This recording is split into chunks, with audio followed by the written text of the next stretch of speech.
Bueno, rápidamente vamos a hacer un recuento de lo que vimos en el capítulo 2. Habla acerca de las instrucciones en cuanto a la venida del Señor Jesucristo, y hay una advertencia que tiene que ver con no dejarnos engañar. Hay una advertencia que tiene que ver con no dejarnos angustiar cuando escuchamos fuentes que no son avaladas por Dios. ¿Cuáles son esas fuentes que no son avaladas por Dios? Pues toda enseñanza que no tenga su fundamento en las Escrituras, toda enseñanza que no esté fundamentada en la palabra de Dios, toda enseñanza que no haya partido de los apóstoles que el Señor Jesucristo escogió, toda enseñanza que tenga que ver con sueños, con revelaciones, con cosas raras, con cosas nuevas, con cosas que no están en la palabra, con cosas que no enseñaron ninguno de los apóstoles. Todas esas revelaciones solamente perturban, solamente confunden, solamente causan vergüenza al pueblo de Dios, porque nos hacen parecer gente loca, gente ridícula, gente que cree en cosas absurdas. Y el apóstol Pablo nos da dos claves para estar apercibido acerca de la venida del Señor Jesucristo en el capítulo 2. Y esas dos claves son primeramente la apostasía, que es el abandono de la fe de la iglesia primitiva, de la fe apostólica. Ustedes recuerdan que en el libro de los Hechos hay una descripción de la iglesia primitiva, y dice que eran de una sola alma, que eran de un solo sentir, que nadie decía esto es mío, que todos tenían las cosas en común, que había un corazón, una generosidad, una entrega, una coinonía, un amor, una santidad, una pureza, una entrega, que alrededor de esa comunidad había también persecución, había también, digamos que una problemática que impedía que ellos pudieran de pronto manifestar con libertad su fe. Entonces eran personas perseguidas, eran personas que constantemente estaban en oración, que constantemente estaban en un clamor, que constantemente estaban enfrentando persecuciones, pero en esa descripción que dice que compartían, que tenían todo en común, que partían el pan por las casas, hay un rasgo de la iglesia primitiva, y es que perseveraban en la doctrina de los apóstoles. Perseveraban en la doctrina de los apóstoles. Y ahí es donde ha caído la iglesia cristiana. La iglesia cristiana actual, o no digamos cristiana, digamos la iglesia apóstata, porque es que ya la apostasía en ese tiempo era un anuncio, pero ahora es una triste realidad. Es la realidad más común. La apostasía de la iglesia es lo común. El remanente es lo especial, lo raro, lo extraño. O sea, el remanente santo, el remanente que se guarda para Dios, el remanente que persevera en la palabra de Dios. Esa característica de la iglesia primitiva, que perseveraban en la doctrina de los apóstoles. Perseveraban en la doctrina de los apóstoles. O sea, que ellos tenían un enfoque claro. La verdad tiene que provenir de las enseñanzas orales o escritas del apóstol que Dios ha llamado directamente, que el Señor Jesucristo ha llamado. Esa característica es la que determina que la iglesia sea la verdadera iglesia del Señor Jesucristo. El fundamento de la iglesia del Señor Jesucristo es la doctrina apostólica y la persona del Señor Jesucristo. Cuando se abandona la doctrina apostólica, se pierde el fundamento y ya no somos iglesia, sino que es una iglesia apóstata. ¿Dónde vemos ese movimiento? En un movimiento que surgió hace aproximadamente 20 años, que se llama el movimiento apostólico y profético, que decían ellos, comenzaron diciendo que ellos tenían que rescatar la autoridad apostólica. Si vamos a rescatar la autoridad apostólica, pues vamos a los escritos de Pablo, vamos a los escritos de Pedro. Eso sería rescatar la autoridad apostólica, ¿cierto? Ir a lo que escribió Pablo, a lo que escribió Pedro, volver a la senda antigua, volver a las escrituras, recuperar todo eso y que eso sea el fundamento de nuestra fe. Pero no, resulta que comenzó una era de apostolitis aguda, y ahora los pastores ya no están satisfechos con ser pastores, sino que de un momento a otro se convierten en apóstoles. Mire, cuando el pastor de su iglesia, y perdone que se lo diga tan claro porque esto es una academia, ¿cierto? Y uno aquí viene a que le abran los ojos, no que lo terminen de engañar. Este no es mi oficio. Mi oficio es que usted abra los ojos y después usted con los ojos abiertos, usted mira a ver para dónde coge. Pero cuando su pastorcito diga que él ya no es pastor, sino que es apóstol, haga la maleta y salga corriendo. Así de sencillo. O si no, piérdase. O sea, porque esa fue la enfermedad. O sea, cuando yo me retiro, entonces, ¿por qué ellos, Maldonado, la ex bruja, no sé cómo se llama, el Cas Luna, y todos los derivados, y todos aquí en Barranquilla, todos cuando se presentan, el apóstol? La apóstol, eso suena tan horrorosa, la apóstola, yo no sé cómo, o sea, es que cuando las cosas no vienen de Dios, de verdad que hasta suenan feos, suenan tan horribles, se ven tan horrorosas. Bueno, ese movimiento apostólico es la cúspide de la apostasía. ¿Por qué? Porque ellos están diciendo que tienen autoridad para decir cosas que contradicen totalmente la palabra de Dios. Así que si usted está en una iglesia donde a su pastorcito no le pueden decir pastorcito, porque eso es una falta de respeto, él no es un pastorcito, él es un apóstol. Usted está en una iglesia apóstata, está en una iglesia apóstata, así de sencillo. Así de sencillo. ¿Por qué? Porque los únicos apóstoles que nosotros tenemos, el único apóstol que Jesucristo mandó para nosotros, para edificar nuestra fe, es el apóstol Pablo.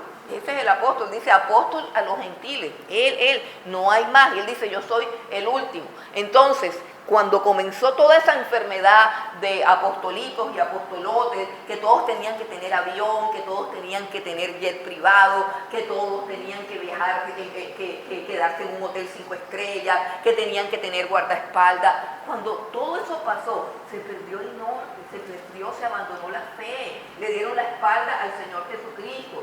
Y hay gente enceguecida que no entiende lo que está pasando, pero esa es la apostasía. En aquellos tiempos no existía la apostasía, ahora sí, la tenemos enfrente. Estamos viviendo la era de la iglesia apóstata. Entonces, con ese evento, pues hay que pasar un chulo y decir ya. Pero luego viene la otra señal, que es la manifestación del hombre de pecado, la manifestación del hombre de pecado. Ese segundo evento, nosotros por lo menos ahora estamos esperando que se manifieste el anticristo. Y nosotros estamos mirando hacia el panorama político del anticristo, porque de hecho en la revelación bíblica el anticristo será el último gobernante mundial, o sea, aparece en la esfera de lo político. Pero aquí el apóstol Pablo no está hablando de la manifestación del anticristo en la esfera de lo político, sino de la manifestación del anticristo en la esfera de lo religioso, porque dice que se sienta en el lugar de Dios, que se sienta en el lugar de Dios. Y la política tiene muchas aristas, muchas esferas, muchas cosas, pero lo que nosotros estamos comenzando a ver en la política es un ataque a los fundamentos de la fe cristiana. Ya estamos empezando a ver eso y ya esa es una manifestación del anticristo, porque antes la política solamente se dedicaba a robar, a engañar, a hacer pues todas las cosas que tenían que ver con dinero. Y a los políticos no les importaba si nosotros éramos evangélicos, si éramos católicos, si no les importaba, eso no era problema de los políticos. Pero ahora nosotros estamos viendo que hay unas reglamentaciones al interior de la política donde se está atacando directamente la fe de los creyentes. Eso ya muestra que los que gobiernan quieren sentarse en el trono de Dios. Ya los que gobiernan quieren ir al lugar donde nosotros adoramos a Dios, o sea, ir y ocupar ese lugar y que sean ellos los que nos controlen a nosotros y que no seamos controlados por Dios. Esto, hermano, es tan tremendo porque a nosotros nos está pasando, a la iglesia del Señor Jesucristo le está pasando lo de la ranita. Ustedes conocen la historia de la ranita, que si tú coges una ranita y la echas en una olla con agua y prendes a fuego bajito, despacito y vas calentando la agüita, la ranita se va aclimatando y se va aclimatando hasta que se muere. Ahora, si tú coges la ranita y la echas en una olla de agua hirviendo, la ranita grita, salta, chilla.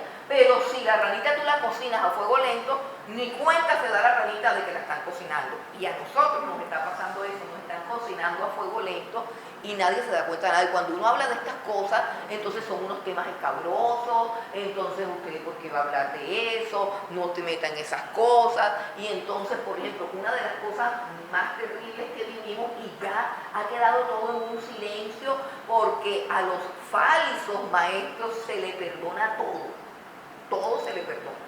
Pero hace poquito, cuando había el bololó político en la nación, unos 2 o 3 pastores que yo recuerdo dijeron que Dios les había dicho que se metieran en la política, que fuera de Dios. Y fuera una revelación y le hicieron campaña política en el púlpito a los 3 pastores, y los 3 pastores no sé qué. Hermano, ¿dónde están los pastores? ¿Por qué no vienen? ¿Por qué la Grey que está alrededor de esos pastores no les reclama de haber usado el nombre de Dios, que es faltar a uno de los mandamientos, no usar el nombre de Dios en vano? Eso fue lo que hicieron. Pero como que ya no sabemos de los mandamientos, no sabemos. Ni los mandamientos no sabemos, como ahora estamos bajo la gracia, la ley ya pasó, entonces creemos que eso no. Pero hay un mandamiento que dice que yo no puedo usar el santo nombre de Dios en vano. O sea, yo, si quiero meterme en la política, yo tengo que decir que yo tengo ganas de ir a la política. Eso es lo que yo tengo que decir. Que no estoy satisfecha con ser pastora, que no estoy satisfecho, que no me alcanza la plata, que yo lo que quiero es más billetes. Pero yo no puedo decir que Dios me habló. Yo no puedo decir que Dios me dijo. Y luego, hermano, quedan tan campantes. No quedó ni para barrer el piso. Obvio que Dios no le habló. Obvio que es mentira. Obvio que tenemos ahí un hombre que todas sus pasiones y sus codicias las camufla en la persona de Dios. Y es un blasfemo. Porque hace pasar a Dios por mentiroso. Pero ahí está. A la iglesia del Señor no le ha pasado nada. Yo no sé de quién se salió de ahí, todos están felices con él. Pero si este pecho que está aquí se le olvida el cumpleaños de alguno de ustedes, se van. Si se les olvida que uno enseña, se les olvida todo, se les olvida, no, mira, que esto es de la carne, eso es carnal, eso no. Pero tremendo, el Señor Jesucristo dijo un dicho muy clave que dice que cuelan el mosquito, pero se tragan el camello. Se han tragado varios camellos en todas las iglesias y no ha pasado nada. Ahí están los pastores blasfemos, porque es un pastor blasfemo el que dice que Dios le dijo que abandonara su grey, que se metiera en la política, y luego los resultados electorales muestran claramente que mintió, y que mintió usando el nombre de Dios, y no ha pasado nada. Y cualquiera lo ve por ahí y bajan la cabeza así, le rinden pleitesía al señor blasfemo. Y nadie es capaz de confrontarlo. Y nadie es capaz de quitar. No, todo sigue igual. Entonces la pregunta es, ¿esta es la iglesia del Señor Jesucristo? ¿O es la iglesia del Señor blasfemo? ¿Es la iglesia de qué? Eso se llama una iglesia apóstata. Es una iglesia que le ha dado la espalda a Jesucristo. Es una iglesia que le ha dado la espalda a la verdad. Es una iglesia que le ha dado la espalda a la Escritura, que dice claramente, sencillamente, escrito por Pablo a Timoteo, clases del verdadero apóstol al pastorcito Timoteo: ninguno que milita se enreda en los negocios de esta vida a fin de agradar a aquel a quien lo tomó por soldado. Eso es elemental, eso es elemental. Ay, sí, que chévere la política. Uno comienza ahí a hablar paja y gana mucha plata. Mucha plata. Eso es chévere. Para hablar, yo también sé hablar, y bastante. Pero no, eso es lo que el pueblo ama, eso es lo que el pueblo ama. Hermano, y cuando yo le sacaba el versículo de Pablo a cualquier hermanita que iba detrás de esos locos, se ponían rabiosas, se ponían bromos. Uy, no hables así, no ves que Colombia va a cambiar, porque sí, la Biblia dice que no va a cambiar. Qué pena, pero todo lo que Dios hace, lo hace para que se cumplan las Escrituras. Y las Escrituras dicen que esto no va a cambiar. Dice que va a empeorar. Pero uno no quiere decir esas cosas, pero realmente eso es lo que dice. Por eso es que es mejor nombrar apóstoles nuevos que traigan un mensaje de prosperidad, de bendición, que todos nos sentamos felices, que todos digamos, uy, qué unción, qué poder. Pura mentira. Entonces, ¿qué es lo que está diciendo el apóstol Pablo? Hay dos cosas claves que tienen que pasar. Y la segunda, que es la manifestación del hombre de pecado que se sienta en el templo como si fuera Dios, que exige adoración. Eso también se está dando. Quizás no ha aparecido todavía el anticristo, pero como dice en la anterior carta, está en acción el misterio de la iniquidad. Como dice en esta carta, está en acción el misterio de la iniquidad. Pero hay una iglesia, un pequeño remanente que se ha convertido en un estorbo para ese misterio de iniquidad, para que eso avance. Y ya entonces, ¿qué es lo que queda en el plano de lo que está por venir? En el plano de lo que está por venir es que el estorbo sea quitado. Eso es lo que queda, ¿cierto? Que el estorbo sea quitado. Pero este hombre de pecado que se levanta contra Dios, que está en contra de todo lo que es culto, de todo lo que es adoración, representa un momento histórico que ya está aconteciendo y que va a acontecer, donde la iglesia va nuevamente a ser perseguida. Es decir, donde la adoración sincera o genuina, vamos a decirlo así, la adoración genuina, la adoración bíblica va a ser nuevamente perseguida. Entonces, cuando eso comienza, y ya comenzó, cuando eso comience, tenemos cumplidas las dos señales de que el Señor Jesucristo viene. ¿Y qué sucede con aquellas personas que no perciben las señales, que no quieren que les hablen de las señales, que no quieren que les recuerden lo que está escrito allá? ¿Qué sucede con esas personas? Que Dios se va a vengar, así, suena feo la palabra, pero así suena. Dios se va a vengar de aquellos que no han amado su palabra, de aquellos que no han amado su verdad. ¿Y cómo se va a vengar Dios? Va a enviar poderes engañosos sobre las personas que predican la mentira.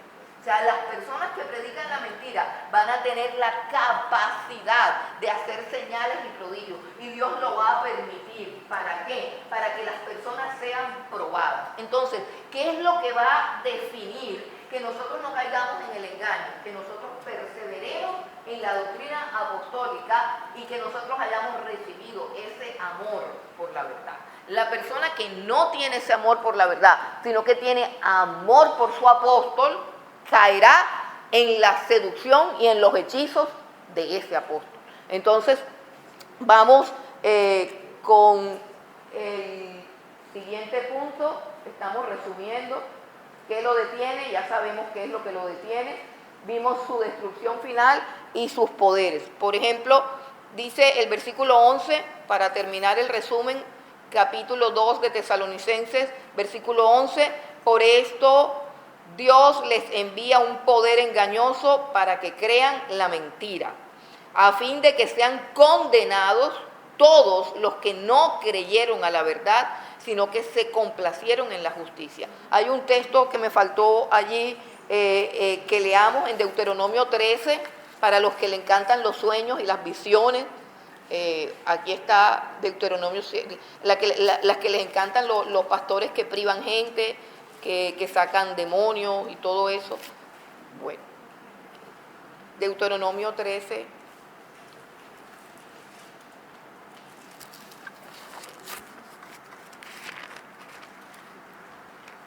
Del versículo 1 al 3, al 4. Dice, mire lo que dice: cuando se levantare en medio de ti profeta o soñador de sueños, y te anunciare señal o prodigios, y si se cumpliere, mire lo que dice, y si se cumpliere la señal o prodigio que él te anunció, diciendo, vamos en pos de dioses ajenos que no conociste y sirvámosle, no darás oído a las palabras de tal profeta, ni al tal soñador de sueños, porque Jehová vuestro Dios os está probando para saber si amáis a Jehová vuestro Dios con todo vuestro corazón y con toda vuestra alma. En pos de Jehová vuestro Dios andaréis, a él temeréis, guardaréis sus mandamientos y escucharéis su voz, a él serviréis y a él seguiréis. Entonces, vienen tiempos de señales, de milagros, de prodigios, eso que le gusta a la gente así, que empujen, que tiren, que se priven, que vomiten cosas verdes, que se convierta el agua en vino y todo ese poco de locura. De todo eso, al que le gusta eso, pues de eso va a haber y va a haber bastante, va a haber bastante, va a haber bastante. ¿Para qué? Para que usted defina si usted quiere ir en pos de esa gente que anuncia otro evangelio, que anuncia el evangelio de la plata, del billete, del yo, del ego, de la codicia, de la avaricia, de la lujuria, y usted tiene que definir si quiere eso, si quiere el show, si quiere el espectáculo o si quiere la verdad. Como dijo Pablo a Timoteo, que vendrán tiempos en que no estarán contentos con la doctrina, con las sencillas palabras del Señor Jesucristo. No estarán contentos con eso, sino que querrán oír cosas raras, palabras extrañas, así como decía un predicador, una palabra gravitacional. ¿Eso qué es? Solamente él sabe, pero con eso atrae gente y la gente se priva y piensa que él tiene una unción diferente a los demás o una revelación y que el ángel de Jehová se le aparece de noche y le dice lo que tiene que hablar. Y 50,000 sandeces. Toda esa gente va a ser condenada porque no sintió ni experimentó el amor de la verdad, que es lo que nos hace falta, lo que nos hace salvos, la palabra de Dios.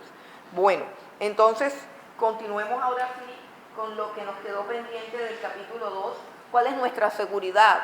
Es decir, ahora, frente a todo este panorama que nosotros tenemos, que es un panorama un poco oscuro, porque es un panorama de caos económico, de caos social, de caos moral, de caos político, de caos espiritual, de caos religioso. O sea, estamos viviendo un panorama bastante oscuro y pues lo que la Biblia dice es que se va a poner cada vez más oscuro y que se va a poner peor. ¿Cuál es nuestra confianza? ¿Cuál es nuestra seguridad? El apóstol Pablo apela a las doctrinas fundamentales de nuestra fe. Y esas doctrinas fundamentales son la doctrina primeramente de la elección. Vamos a leer en el versículo 13, capítulo 2 de Tesalonicenses, versículo 13, dice: pero nosotros debemos dar siempre gracias a Dios respecto a vosotros, hermanos amados por el Señor, de que Dios os haya escogido desde el principio para salvación mediante la santificación por el Espíritu y la fe en la verdad. Que el apóstol Pablo está diciendo que él tiene que dar gracias. Tiene que dar gracias siempre. ¿Por qué? Porque él sabe que ellos fueron elegidos. Fueron elegidos por Dios.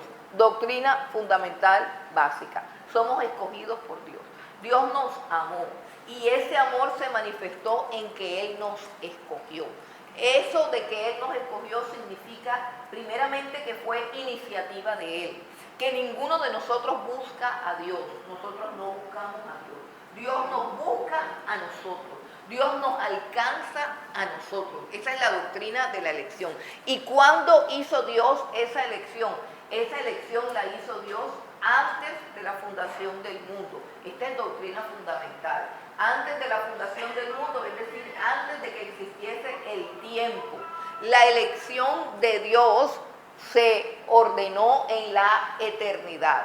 Nosotros vivimos en lo temporal, pero Dios hace su obra en la eternidad, ¿cierto? Lo temporal es temporal, lo eterno es eterno. Lo eterno tiene un peso porque es eterno, lo temporal es simplemente algo pasajero. Entonces, todo lo que nosotros estamos viendo de apostasía, manifestación del hombre de pecado, la crisis económica, la crisis religiosa, la crisis moral, todo eso es temporal, todo eso sucede dentro del tiempo. Y ahí es donde está la fe de un verdadero cristiano. Un verdadero cristiano tiene que vivir con su esperanza puesta en los sucesos que ocurren en la eternidad, en todo lo que es eterno. En la eternidad fue que se dio el asunto de nuestra elección, que Dios nos escogió. Y por eso el apóstol Pablo dice, tengo que darle gracias a Dios todos los días porque Dios los escogió a ustedes. Dice que los escogió, pero ¿para qué los escogió? Le damos gracias, hermanos, amados por el Señor, de que Dios os haya escogido desde el principio para salvación. Nos ha escogido Dios para salvación. Pero ¿qué implica esa elección? Porque nosotros podemos llegar a ser personas orgullosas, arrogantes, altivas, creyendo que somos los escogidos de Dios, o como dicen algunos, los pechichones de Dios, creyendo cosas que no debemos creer, creyendo cosas que no son reales, pero aquí nos dicen que somos escogidos para santificación. Dice claramente que Dios nos haya escogido desde el principio para la salvación mediante la santificación. Así que elección y santificación van de la mano. ¿Por qué? Porque la santificación es la evidencia de la elección. La santificación es la evidencia de la elección. Cuando usted comienza a ordenar su vida y usted toma la decisión en su corazón de que definitivamente el mundo no es lo suyo, el pecado no es lo suyo, que aunque hayan cosas que le atraen, usted comienza a guardarse para el Señor, esa es la señal de que usted fue escogido. Si no hay en su vida una separación del mundo, si no hay en su vida un interés por santificarse, si no hay en su vida algo que en su corazón está sucediendo, como que empieza usted a aborrecer el pecado, comienza usted a entristecerse por el pecado, que usted anhela ser mejor persona, que a usted comienza a gustarle las cosas de Dios, que usted se sorprende a sí misma diciendo cosas que no debería decir, que usted comienza a pensar que usted quiere vivir de manera diferente. Cuando todo eso comienza a suceder en su vida y la gente a su alrededor comienza a mirarlo raro, porque la palabra santo significa separado, apartado, diferente. Cuando usted está en un proceso de santificación en su vida, es porque usted ha sido escogido. Si usted tiene años y usted no cambia, si usted tiene años en el mundo, años con conversaciones mundanas, con hábitos mundanos, con hábitos pecaminosos, a usted le gustan los mismos programas, a usted no le pasa nunca nada, o sea, usted puede estar en una reunión de gente mundana y usted se siente plenamente identificado, se siente feliz, usted no siente que eso sea malo, usted puede oír de cuanta conversación de doble sentido, usted puede oír de cuanta vulgaridad, usted puede verse un programa de televisión donde hacen hasta para vender y usted no siente nada, usted no ha sido escogido por Dios. La elección se manifiesta en que hay un proceso de santificación en su vida. Vengan conmigo a Efesios, el capítulo 1 de Efesios. Capítulo 1 de Efesios. Dice nuevamente el versículo 4. Efesios 1:4. Según nos escogió en Él antes de la fundación del mundo. O sea, ¿cuándo? En la eternidad. La elección fue en la eternidad. Según nos escogió en Él. ¿Quién es Él? Cristo Jesús. Cristo Jesús. ¿Cuándo? Antes de la fundación del mundo, en la eternidad. ¿Nos escogió para qué? Ahí dice, para que fuésemos santos y sin mancha delante de Él. Para que fuésemos santos y sin mancha delante de Él. Y aquí todos somos pecadores. Todos somos pecadores. Y todos fuimos escogidos en la eternidad, pero fuimos llamados en lo temporal, en el tiempo. En el tiempo Dios nos llama. En el tiempo Dios nos atrae. En el tiempo Dios nos redime, nos liberta, nos purifica. Dios hace eso en nuestras vidas, porque Dios no hace las cosas parciales. Dios hace todo completo.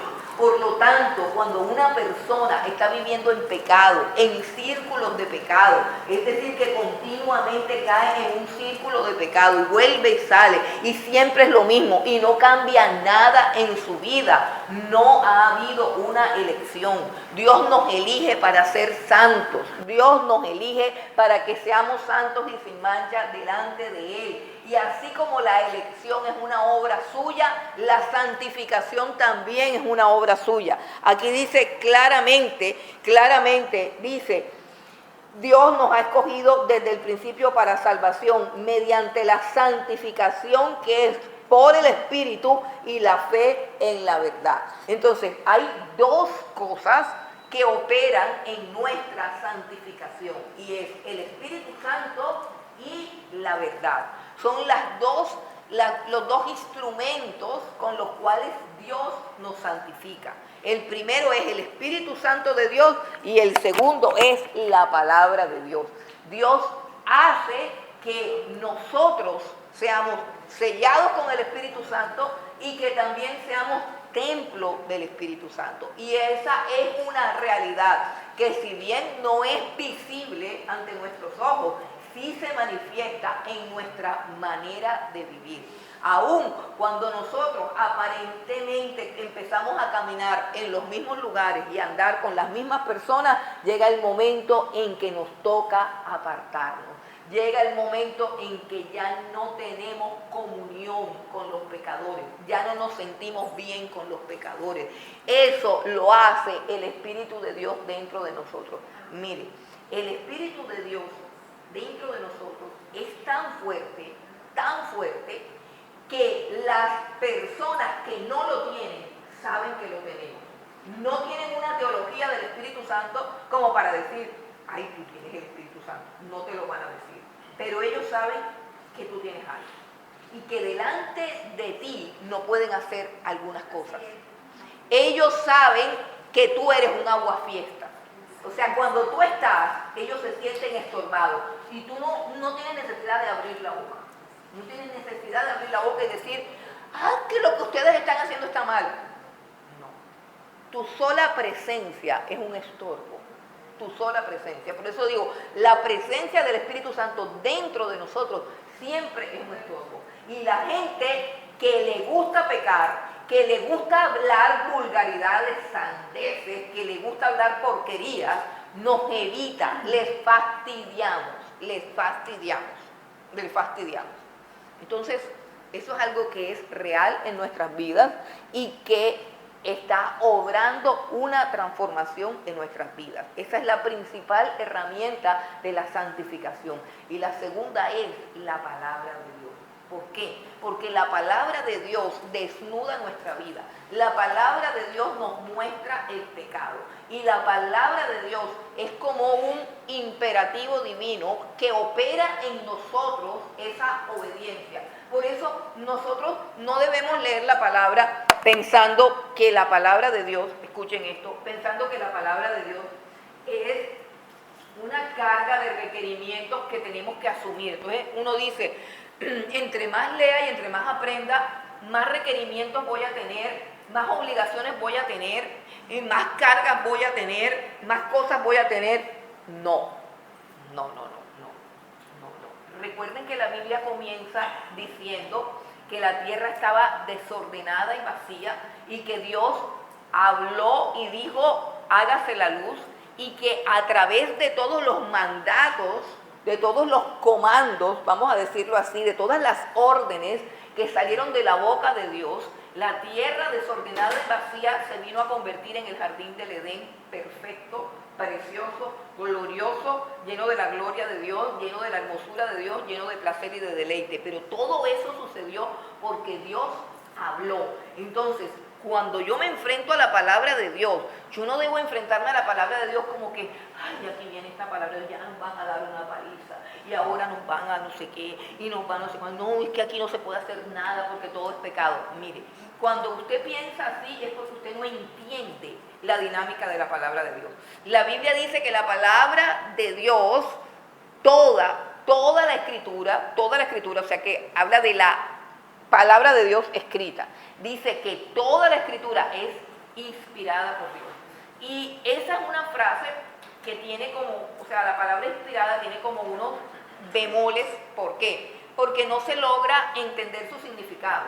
Y entonces la gente cree que se refiere a la inspiración, como decir a la inspiración de un poeta. Entonces el poeta dice, ay, mira este paisaje tan hermoso, estoy inspirado y voy a escribir un poema, o voy a componer una canción, unas coplas, porque es que este paisaje me inspira para la poesía.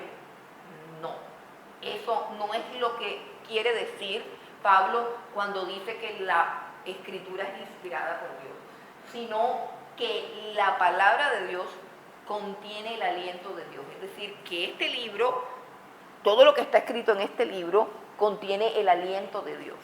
O sea que contiene el poder de Dios para que se haga lo que allí está escrito.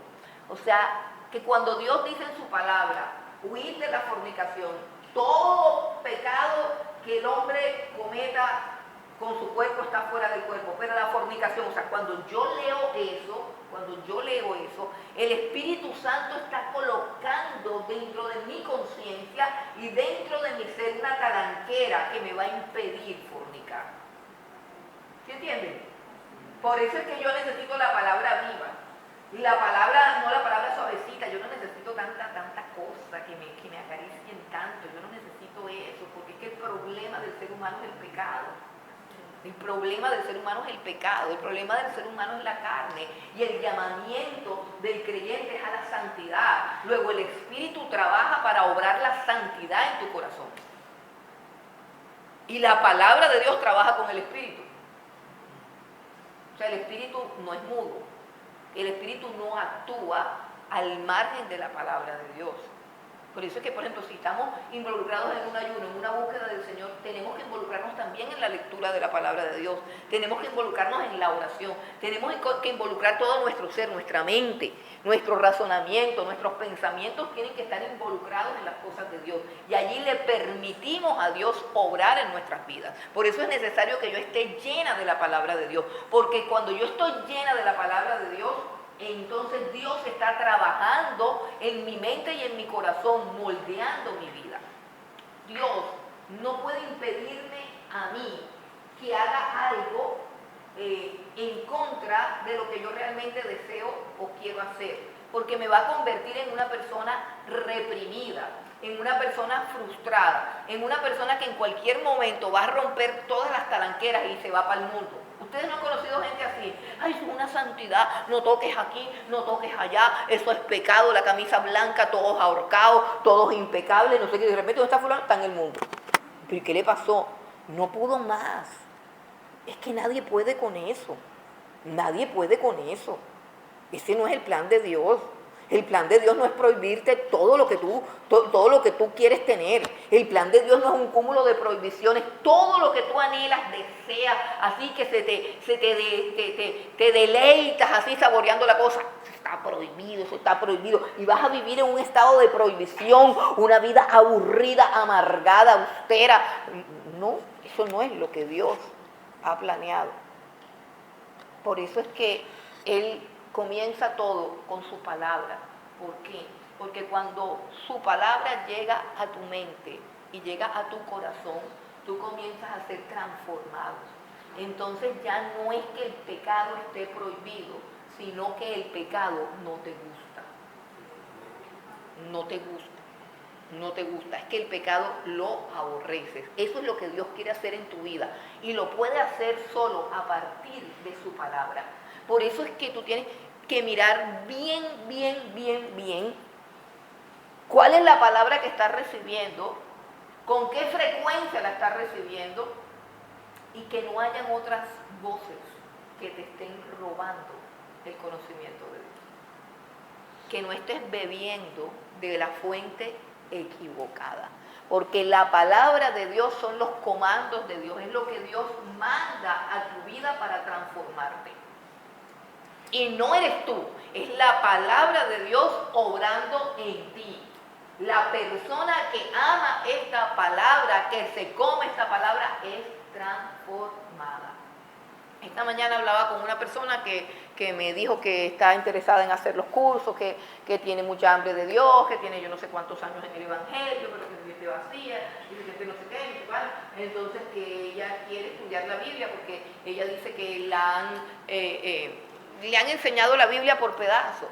Y ese es el problema. O sea, el problema es que no tenemos una formación completa de las escrituras, sino que nos sentamos un ratico a oír un pedacito de la palabra y después otro ratico. Y mañana escuchamos otras cosas. Y escuchamos a otros predicadores y a predicadores de diferentes líneas y de diferentes enfoques y tenemos una mezcolanza ahí. Entonces yo hablaba con ella y ella me decía, es que yo nunca me he leído la Biblia completa. Les devuelvo la pregunta, ¿alguno de los que están aquí se ha leído la Biblia completa del Génesis al Apocalipsis? Cuando yo me convertí, el maestro que Dios puso en mi camino, por el cual le doy gracias a Dios, lo primero que me dijo fue, no te compres ninguna Biblia con comentarios, no te compres ninguna Biblia de estudio, no leas ningún comentario bíblico, dedícate un año entero a leerte toda la Biblia, toda la Biblia. Y yo hice lo que él me dijo, a pesar de que yo tenía una cantidad de compañeros alrededor mío que decían, ay, no, es que eres un legalista, ay, no, es que eres un amargado, ay, es que él no tiene amor, ay, es que él no sé qué, ay, es que él no sé cuándo. Todos esos compañeros que decían que el profesor era un legalista, que era un amargado, que era un radical, que era un fanático loco, recalcitrante, todos están predicando locuras, tienen apostolitis, se torcieron, convirtieron el evangelio en un negocio, todos. ¿Por qué? Porque esa rebelión viene del corazón. Yo hice lo que este hombre me decía, yo voy a leerme la Biblia, y duré un año entero leyéndome la Biblia, y solamente la Biblia. Por supuesto, llega a una cantidad de lugares donde dice que Matusalén engendró a Perezahel, y Perezahel engendró a Huachufel, y Huachufel se casó con Menchifel, y Menchifel no sé qué, y uno dice, ay Dios mío, ¿y esto para qué sirve? Y sigue la... Sí, todo eso te lo tienes que calar, yo todo eso, y yo, ay Señor, ayúdame a no pensar mal, porque le pusieron ese nombre tan horrible a ese pobre niño, Señor Dios Todopoderoso, ay Padre, ayúdame, qué cosa, y me faltan 3 capítulos más, uy, no, me faltan los hijos de Rubén, y los hijos de Salatiel, y los hijos de no sé quién, qué jartera, hermano. Decir que eso es chévere es ser unos hipócritas, no, eso no es chévere, pero eso está ahí con un propósito, que hay que leerse. Entonces, mi consejo, hermano, usted quiere crecer, usted quiere ser formado por Dios, usted quiere que la palabra de Dios haga en usted, porque eso es lo que dice Dios en el libro de Isaías. Mi palabra no regresará vacía. Mi palabra no regresará vacía, sino que hará lo que yo he ordenado que haga. Así que cuando la palabra de Dios dice, sean santos porque yo soy santo, Dios no está diciendo, vean a ver cómo hacen. Yo ahí se las dejo. La tarea es que ustedes tienen que ser igual de santos que yo. Estaría Dios loco. ¿Cómo hacemos para que nosotros seamos tan santos? Es imposible. Yo ni siquiera empiezo. Eso no es conmigo. Cuando Él dice eso, nos está mandando un comando que nos aparta, que nos abre los ojos, que nos muestra un panorama diferente, que transforma nuestra mente, que nos da identidad. Por eso yo tengo que estudiar la Biblia. Por eso es que ustedes deberían de pronto estar en su casa durmiendo, ¿cierto? Preparándose un chocolatico o un tecito. Hay gente que hasta se prepara un café a medianoche, no sé para qué, pero se toman un café y que para dormir. Porque si no se toman el café no pueden dormir, yo no entiendo cómo es. Entonces, hermano, sí, yo sé que todos están cansados. Yo sé que todos están cansados, que vienen de un trabajo pesado. Sí, pero eso es lo que quiere el diablo, que se vayan a dormir así, cansados, y quién sabe qué habrán oído durante todo el día, quién sabe cuánta babosada, cuánta necedad y cuánta vanidad han oído, porque ustedes tienen compañeros impíos en el trabajo, ¿cierto? Y de pronto se vinieron en bus y estaba la canción de Diomedes Díaz que dice, ustedes saben lo que dice, o de pronto las de Bad Bunny, ¿cierto? Que son una bomba atómica capaz de destruir la fe y la santidad de cualquiera que pase. Él es un demonio completo, y como hace uno si el conductor o el del taxi le gusta Bad Bunny y ahí va, y a usted le dio pena decirle que apague eso. En fin, vaya usted a saber usted qué oyó en el día, porque el diablo sí que tiene propaganda por todas partes. Entonces, si usted no oye la palabra de Dios, número uno, no es escogido por Dios. Y número dos, no se va a manifestar la santidad que está determinada en la palabra de Dios. Cuando Dios habla, eso se queda en su corazón. Si usted es una persona que ha nacido de nuevo, la palabra de Dios se queda ahí.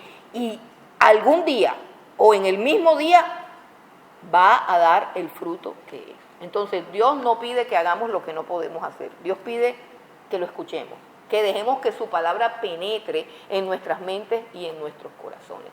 Y el mundo sabe eso, hermano. El mundo sabe eso. Y el diablo sabe eso. Y el diablo tiene su cátedra de humanismo, de triunfalismo, de pensamiento positivo, su cátedra diabólica centrada en el hombre y contraria a la palabra de Dios que está centrada en Cristo y que es la muerte del yo. Y así como el diablo lo bombardea a usted en su trabajo, en el bus, con sus compañeros, si usted es escogido por Dios, si usted es escogido por Dios para salvación, si usted no se va a quedar aquí haciéndole la corte al anticristo o adorando a la bestia, entonces usted tiene que alimentarse del alimento que da Dios, que da nuestro Padre y que nos lleva a la santificación, mediante la santificación por el Espíritu y la fe en la verdad. Versículo 14 dice, a lo cual os llamó mediante nuestro evangelio para alcanzar la gloria de nuestro Señor Jesucristo. Entonces somos elegidos, somos santificados y somos llamados. ¿Y cómo nos llama Dios? A través del evangelio. ¿Y qué dice el evangelio? Dios tiene un plan maravilloso con tu vida. Dios te ama. Y decía un pecador, sí, es que yo soy adorable, por eso es que Dios me ama, yo también me amo, por eso es que me gusta ese Dios. Entonces, ese no es el evangelio. El evangelio es arrepentidos porque el reino de los cielos ha llegado. Es decir, arrepiéntete porque ya tú no puedes reinar en tu vida y hacer lo que te da la gana, sino que tienes que entrar a un reino donde se hace lo que dice Cristo. O sea, que el evangelio es un mandato, y por eso la Biblia dice que han obedecido el evangelio. El evangelio no es un mensaje de que si lo acepto o no lo acepto, si dejo que Jesús entre en mi corazón o si no dejo, si hago la oración de fe o no hago la oración de fe. No, el evangelio es arrepentimiento, que tú reconozcas los pecados que has cometido en tu vida, que has vivido en pecado y que eso te duela. Y ese dolor por el pecado solamente lo produce el Espíritu Santo de Dios. Cuando el Espíritu Santo venga, es decir, si el Espíritu Santo viene a ti, no te vas a privar. No te vas a privar. Cuando el Espíritu Santo viene a tu vida, te va a convencer de pecado, de justicia y de juicio. Te va a convencer de que eres pecador, te va a convencer de la justicia de Cristo, te va a convencer de que estás bajo juicio y te va a convencer de que te tienes que arrepentir, Y además de que te convence de que te tienes que arrepentir, te lleva a rendirte a los pies de Cristo, que significa dejar de hacer lo que te da la gana. Porque nosotros vivimos en el reino del yo. Y ahora desde niños, porque ahora se le prohíbe a los padres ordenarle a los niños que hagan lo que ellos dicen. Ahora desde niño, el niño hace lo que le da la gana. El niño hace lo que le da la gana. Si el niño quiere caminar para allá y partir el coso, lo parte, y ay papito lindo, vente para acá. Ay, no sé qué, él es un diosito y todo gira alrededor de él, y desde niño es un diosito. Vive en el centro del universo, él es el yo, el papá y la mamá giran alrededor de él. Esa es la nueva política de crianza de los niños. Eso no se le puede pegar, no se le puede gritar, no se le puede decir nada. Así que desde niños hacen lo que les da la gana. Y por eso, nada se le puede decir, el libre desarrollo de la personalidad. Si tú llegas a darle una palmada, eso te pueden llevar preso. Si llegas a pegarle un grito, eso está mal, lo vas a traumar. En fin, desde niños son unos pequeños reyesitos. O sea, ellos se mandan y ellos mandan a los papás. Y ellos hacen que toda la casa gire alrededor de ellos. Entonces, un niño así es muy complicado que conozca el concepto de no hacer lo que me da la gana, sino hacer lo que me ordenan que haga.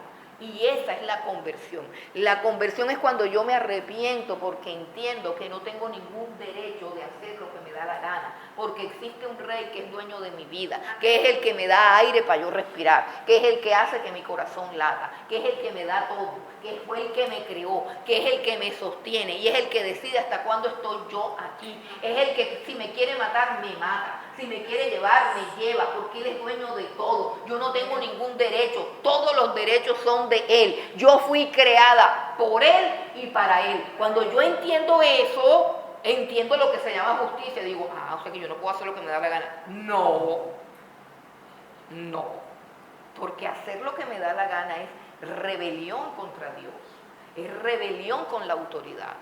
Y es perdición y es injusticia. Entonces, cuando yo entiendo eso, conversión genuina se llama que me arrepiento y me someto al señorío de Cristo. Eso se llama recibir a Cristo como el Señor y Salvador. No es una oración, sino es un cambio de vida. Yo cojo el comando de mi vida y se lo entrego a Cristo. Y a partir de ahí, mi vida está regida por la palabra de Dios. O sea, ¿qué es lo bueno? ¿Qué es lo malo?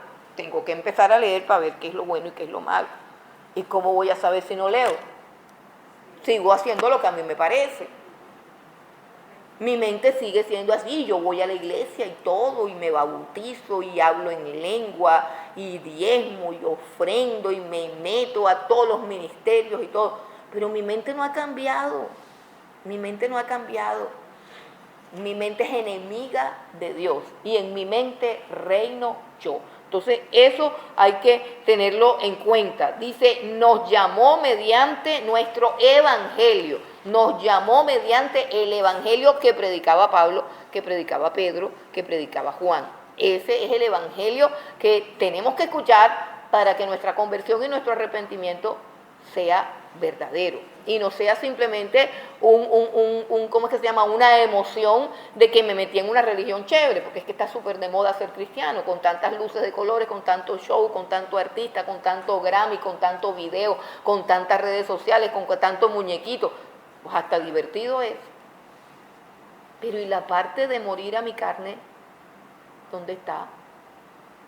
La parte de dejar la mentira, la envidia, la fornicación, de apartarme de la inmundicia, de apartarme de la mentira, de apartarme del pecado, de apartarme del mundo, porque es enemistad contra Dios. ¿Eso dónde está? Bueno, ese es evangelio, para alcanzar la gloria de nuestro Señor Jesucristo. Dios nos llama para que escuchemos el evangelio y el evangelio nos lleva a alcanzar la gloria de nuestro Señor Jesucristo. ¿Qué significa eso? Que es renunciar a la gloria que nosotros amamos de este mundo, o sea, al reconocimiento humano, a ser exaltado por los hombres, a tener el éxito según el mundo, a tener dinero, a tener fama, a tener poder. Yo renuncio a todo eso para vivir para su gloria. Vivir para su gloria y alcanzar una gloria que no es de este mundo, sino una gloria que es eterna. Ese es el cristianismo verdadero. Bueno, y finalmente tenemos una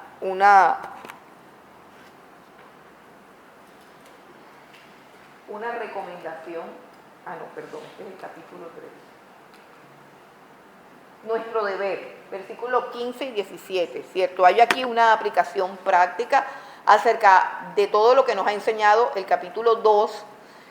Tenemos una aplicación práctica. Dice el versículo 15, así que hermanos, estad firmes y retened la doctrina que habéis aprendido, sea por palabra o por carta nuestra. Debemos estar firmes ¿en qué? En la doctrina. Nuevamente volvemos a la doctrina apostólica. La única forma de estar firmes en la doctrina apostólica es agarrar bien la Biblia, leerla bien, rayarla bien, abrirla bastante, devorarla, comerla. Esta es la única forma, porque cualquier hombre se puede perder, cualquier hombre nos puede engañar, cualquier persona. No poner la confianza en la persona, sino hacer como los creyentes de Berea, cuya nobleza, dice el apóstol Pablo, lo impactó, porque abrían la Biblia para darse cuenta si lo que el apóstol Pablo estaba diciendo era de verdad palabra de Dios y si de verdad estaba escrito en la Biblia o en las escrituras de ese tiempo. Entonces dice que debemos estar firmes y debemos retener la doctrina que hemos aprendido, dice el apóstol Pablo, que han aprendido ellos, ya sea por palabra o por carta del apóstol Pablo. ¿Qué sucede cuando nosotros nos afirmamos en la doctrina apostólica? Estamos obedeciendo el Evangelio, estamos obedeciendo la palabra de Dios. Y dice el versículo 16, recuerden la ilustración que la Biblia hace de la iglesia, que somos edificados en el fundamento de los apóstoles y profetas, siendo Jesucristo la piedra principal del ángulo. Eso es lo que dice Dios acerca de su iglesia. La iglesia es edificada en el fundamento de los apóstoles y profetas, siendo la principal piedra del ángulo, o sea, la piedra que sostiene ese fundamento, el Señor Jesucristo. Ok, entonces, cuando nosotros somos afirmados en esa doctrina, cuando nosotros perseveramos en la doctrina de los apóstoles, en la palabra de Dios, dice el versículo 16, el mismo Jesucristo, Señor nuestro y Dios nuestro Padre, el cual nos amó y nos dio consolación eterna y buena esperanza por gracia, conforte vuestros corazones y os confirme en toda buena palabra y obra. Es decir, que cuando nosotros persistimos en la palabra de Dios, persistimos en la doctrina de los apóstoles, el mismo Jesucristo va a actuar en nuestras vidas, que es lo mismo que acabamos de decir. O sea, la palabra de Dios es la vida de Dios. La palabra de Dios es el aliento de Dios.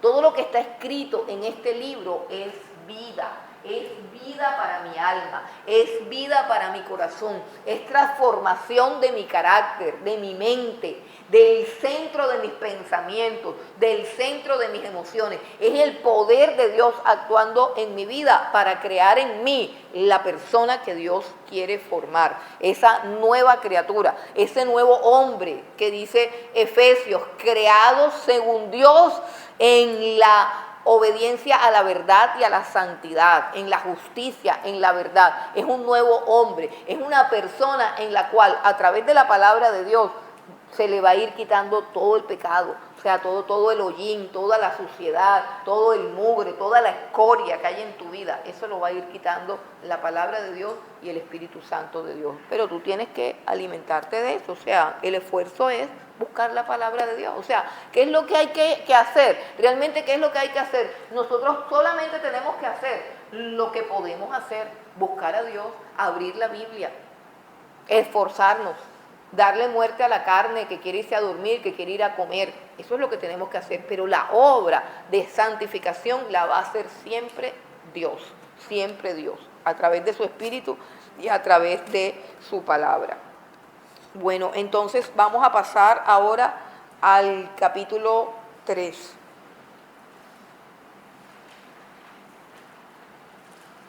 El capítulo 3 nos habla de los deberes que nosotros tenemos como iglesia y específicamente los deberes de la congregación, En el transcurso del tiempo en que le he servido a Dios, me doy cuenta que hay personas que siempre tienen conciencia, o que la mayoría de las personas siempre tienen conciencia en un listado de cuáles son los deberes del pastor. O sea, qué es lo que debe hacer un pastor, qué es lo que se espera de un pastor, cuáles son las obligaciones del pastor, pero rara vez responden con claridad cuáles son las obligaciones de la congregación, cuáles son las obligaciones de la iglesia, cuáles son los deberes de la iglesia. Aquí el apóstol Pablo habla de los deberes de ustedes como miembros de una iglesia, como miembros de una congregación. El capítulo 3 versículo 1 dice: por lo demás, hermanos, orad por nosotros, para que la palabra del Señor la palabra del Señor corra y sea glorificada, así como lo fue entre vosotros. Entonces, el primer deber es orar por los que predican la palabra. Óiganse bien, hay que orar por todo el mundo. Usted tiene que orar por todo el mundo, usted tiene que orar por sus hijos, por sus amigos, por sus hermanos, y usted tiene que orar por todo el mundo. Pero hay un deber de la congregación, un deber específico, un deber importantísimo, un deber que hace que tú seas parte del avance del reino de Dios. O sea, un deber que cuando tú lo cumples te estás involucrando en los propósitos eternos de Dios. Te estás involucrando en los planes de Dios cuando tú intervienes en obedecer ese deber. Y ese deber es orar por los que predican la palabra. Orar por los que predican la palabra. Es decir, tenemos la oración por los enfermos, tenemos la oración por los desvalidos, tenemos la oración por los pecadores, tenemos la oración, sí, tenemos que orar por un poco de cosas, pero cuando hablamos de nuestro compromiso con el reino de los cielos, cuando hablamos con nuestro compromiso con el Señor Jesucristo, tenemos que identificar quién es el que predica la palabra de Dios. ¿Quién es el portador? ¿Por qué? Porque hay una responsabilidad que prima de orar principalmente por él, no porque él sea mejor ni más importante que los demás, sino porque de él depende en cierto grado la proclamación de la palabra de Dios. Es porque Dios le ha comisionado el ministerio de la predicación a esa persona. Y sabemos que el reino de los cielos o el reino del Señor Jesucristo avanza a partir de la predicación del Evangelio. A partir de la predicación del Evangelio es que se extiende el reino de Dios. Por lo tanto, aunque usted no haya sido llamado a predicar, aunque usted diga, eso no es lo mío, a mí me da terror, es decir, eso es algo que podemos debatir en otra situación, porque todos hemos sido llamados a predicar, pero hay un deber anterior a predicar del cual no podemos excusarnos. O sea, no podemos decir, no, lo que pasa es que yo no puedo porque no sé qué. No. Hay un deber y es el deber de orar por los que predican la palabra de Dios. Precisamente por la simple razón de que predican la palabra de Dios. Así como usted cuando ve a una persona enferma con cáncer, con lo que sea, dice, hay que orar por él. ¿Por qué? Porque está enfermo, porque tiene cáncer. Bueno, hay una razón superior para orar por una persona, y es que esa persona haya sido comisionada por Dios para predicar la palabra. ¿Por qué le digo que es superior, hermano? Para que podamos entender. Porque el que tiene cáncer, si Dios ha determinado que se va a morir aunque yo. Pero el que tiene la palabra de Dios tiene una comisión de parte de Dios que tiene que ver con la eternidad de las almas, que tiene que ver con la salvación eterna de los que se van a morir y de los que no se van a morir. ¿Sí entiende? Su misión en la vida es de una trascendencia superior hacia una persona se muere o no se muere. O sea, si la persona se va a morir, porque Dios determinó que se va a morir, lo más importante es que esa persona conozca a Dios. Lo más importante es que esa persona se salve. Lo más importante es que esa persona pueda obedecer al Evangelio. ¿Por qué? Porque si se muere o no se muere, igual necesita salvación. Es la mayor necesidad de la persona. Luego, la salvación es la mayor necesidad de la humanidad, más que la salud. Repito, la salvación, el perdón de pecados, la redención, el nuevo nacimiento, todo eso es más importante que sanarse de una enfermedad. Porque aunque yo me sane de una enfermedad, si yo no soy salva, me voy a volver a morir. Siempre me voy a morir, todos nos vamos a morir. Lo único diferente es para dónde vamos después de morir. Y el que predica el Evangelio tiene la misión de traer salvación y vida eterna a todos los que se van a morir. Entonces, nosotros tenemos una responsabilidad delante de Dios de orar por el que predica el Evangelio, precisamente por causa de que él tiene que predicar el Evangelio, por causa de la palabra que Dios le ha dado. Esa es nuestra principal responsabilidad. Y miren cómo dice el apóstol Pablo aquí, que dice algo que me parece muy bonito en el versículo, vamos a leer del versículo 2, dice, vamos a leer todo desde el principio, dice: por lo demás, hermanos, orad por nosotros, para que la palabra del Señor corra y sea glorificada, así como lo fue entre vosotros. ¿Qué quiere decir el apóstol Pablo ahí? Oren para que cuando yo predique la palabra de Dios, a donde quiera que vaya, las personas que la escuchen se conviertan, se arrepientan de la misma manera que lo han hecho ustedes.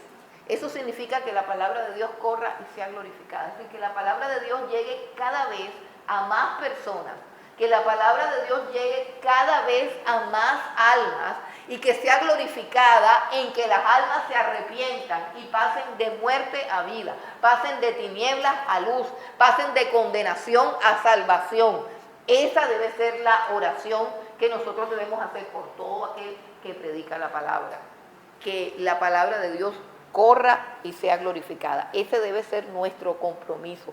Todo creyente debe estar comprometido en eso.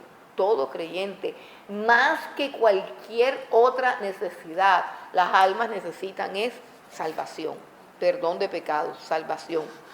Y dice: y para que seamos librados de hombres perversos y malos, porque no es de todos la fe, pero fiel es el Señor que os afirmará y guardará del mal.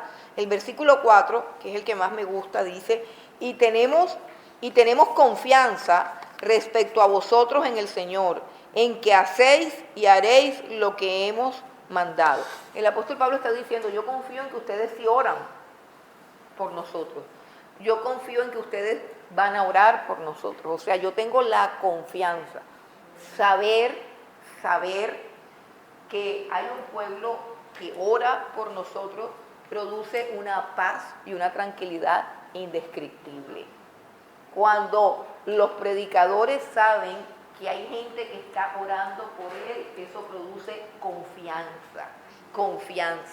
El grupo de oración y el grupo de intercesión debe centrarse en orar principalmente por los que predican la palabra, porque de eso depende el avance del reino de los cielos. De la predicación depende la conversión de las almas. Entonces eso debe ser central a la hora de orar. Tenemos que aprender a interceder. Y el apóstol Pablo dice: yo confío en que ustedes lo están haciendo. Mi confianza es que hay una iglesia que ora por mí, que hay una iglesia que intercede por mí. ¿Por qué? Porque la obra de predicar es una obra difícil y compleja, porque es una obra sobrenatural, donde el predicador se enfrenta al reino de las tinieblas.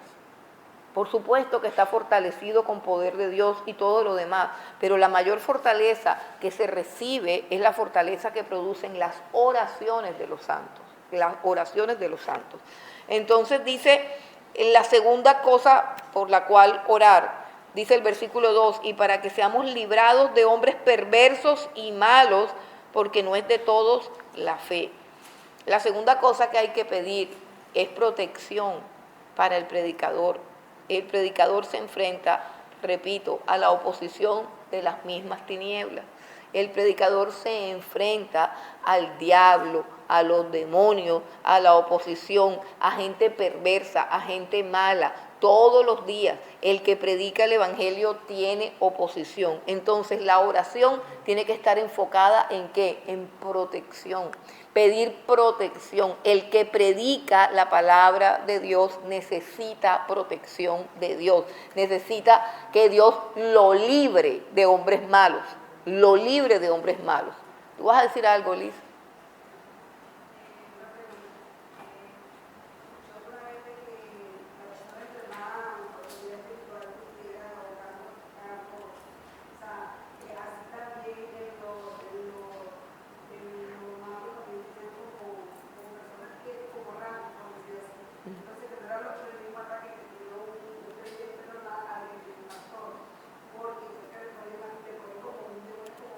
Claro, por supuesto, por supuesto. Por supuesto, es que lo dice la Escritura.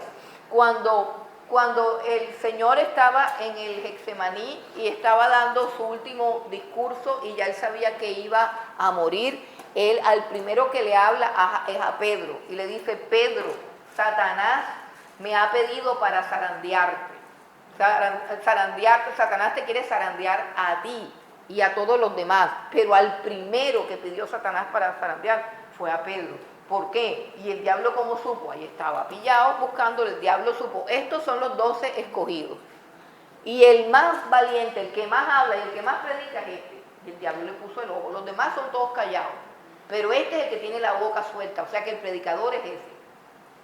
Y el diablo dijo, ese es el primero que le voy a dar duro. Pero hay algo interesante, ¿cierto? Que le pide permiso al Señor Jesucristo. Y la respuesta del Señor Jesucristo es la misma. Yo he orado por ti. No para que no te zarandeen, sino para que tu fe no falte. Entonces necesitamos oración. Entre más prediques la palabra, más vas a necesitar que haya un pueblo que ore por ti.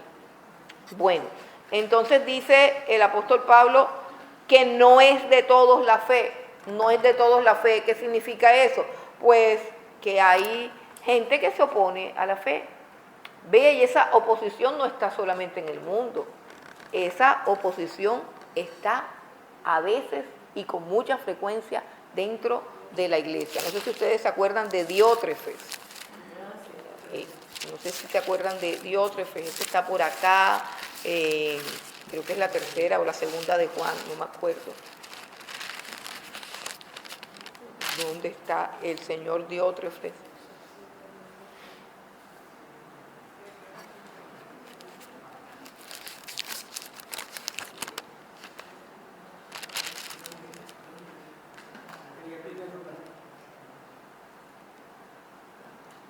No me acuerdo si es en la tercera o en la cuarta. Bueno, en todo caso había en la tercera. ¿Cuál es la cita? En el versículo 9, sí. Mire lo que dice Juan, y eso que era el apóstol Juan. Dice, yo he escrito a la iglesia, pero Diótrefes, al cual le gusta tener el primer lugar entre ellos, no nos recibe. Estaba en la iglesia. Es un hermanito, entre comillas, porque no es ningún hermanito, pero él estaba ahí en la iglesia y tenía un cargo importante y le gustaba figurar al hermano. Hay que tener muchísimo cuidado, hermano. Dice, al cual le gusta tener el primer lugar entre ellos, o sea, le gusta tener el primer lugar en la iglesia. No nos recibe, mire qué atrevido, no recibe al apóstol Juan. Y dice el versículo 10, por esta causa, si yo fuere, recordaré las palabras que hace parloteando con palabras malignas contra nosotros. Y no contento con estas cosas, no recibe a los hermanos. Y a los que quiere recibirlos se los prohíbe y los expulsa de la iglesia. Diótrefes es un personaje que hay ahí en la iglesia que no es de Dios, que no es de la fe, pero está ahí haciendo daño, molestando, dañando y tratando de ocupar el primer lugar. Como lo que acabamos de decir, tiene como un espíritu de anticristo. Se quiere sentar ahí en el lugar que le compete a Dios y tener toda la aprobación de la iglesia. ¿Cómo un qué? No, porque yo no creo que Diótrefes se haya como que apartado de la fe, sino que son personas que se meten a la iglesia para figurar. Ellos nunca han sido cristianos. Hay un tipo de personas que les gusta estar en la iglesia, que descubre que tiene talento para predicar, talento para hablar, talento, y eso les encanta, y eso es una parloteadera y una habladera, y siempre quieren estar figurando, siempre, y eso es un problema, y lo hay. Y en un principio, pues la iglesia confunde eso y dice, ay, pero mira qué lindo predica, y mira que no sé qué, pero el problema es el carácter, No, yo pienso que Diótrefes es un falso que está ahí, él es un falso hermano y por su capacidad de hablar, por su elocuencia, logró confundir a muchas personas y tiene un cargo de liderazgo, pero es un falso hermano. Bueno, entonces continuamos, terminamos hoy ya. No terminamos hoy porque lo que viene es muy largo. Está largo.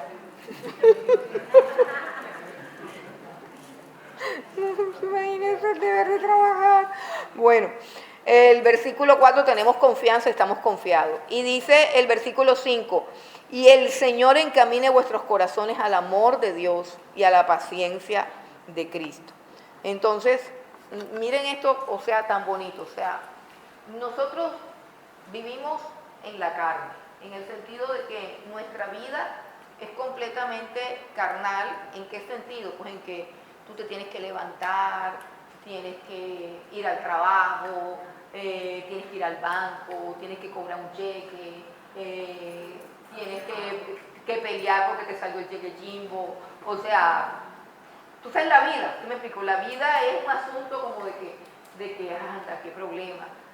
Pero Dios no nos pide que andemos como en una nube mística de ay, el poder de Dios. No, Dios nos pide cosas sencillas y claras. Nos dice, por ejemplo, en este texto nos dice que oremos por los que predican la palabra de Dios, que pidamos para que la palabra de Dios llegue, es decir, para que esos que predican la palabra de Dios la prediquen bien y que ese mensaje produzca arrepentimiento, y que oremos para que ellos sean guardados y para que sean protegidos.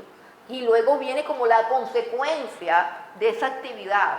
O sea, la consecuencia de esa actividad es que dice que el Señor va a encaminar nuestros corazones al amor de Dios y a la paciencia de Cristo. O sea, que Dios va a tratar con nuestros corazones. O sea, una vez que nosotros nos disponemos a la oración, nos estamos disponiendo a que Dios comience a orar en nuestras vidas, para que nos enamoremos de Dios, para que nos enamoremos de la iglesia, para que nos enamoremos de las cosas de Dios, para que perdamos como ese deslumbramiento que produce el mundo, que es como un encantamiento, que nos encanta, sí, un encantamiento de serpientes. Y cuando nosotros nos disponemos, es cuestión de que saquemos el tiempo, de que nosotros en la mitad del ruido del mundo, en la mitad de la bulla, en la mitad de todo eso, hermanos, nos apartemos un ratico y le digamos al Señor: aquí estoy, Señor, quiero orar por el Evangelio, quiero orar por mis pastores, quiero orar por los ministros que predican, quiero pedirte que los guardes. O sea, la sola actividad de cuando nos conectamos con la obra de Dios, Dios hace que nuestros corazones se inclinen hacia Él, se inclinen hacia el amor a Dios, hacia el amor a la iglesia, hacia el amor a su obra, hacia el amor a su palabra.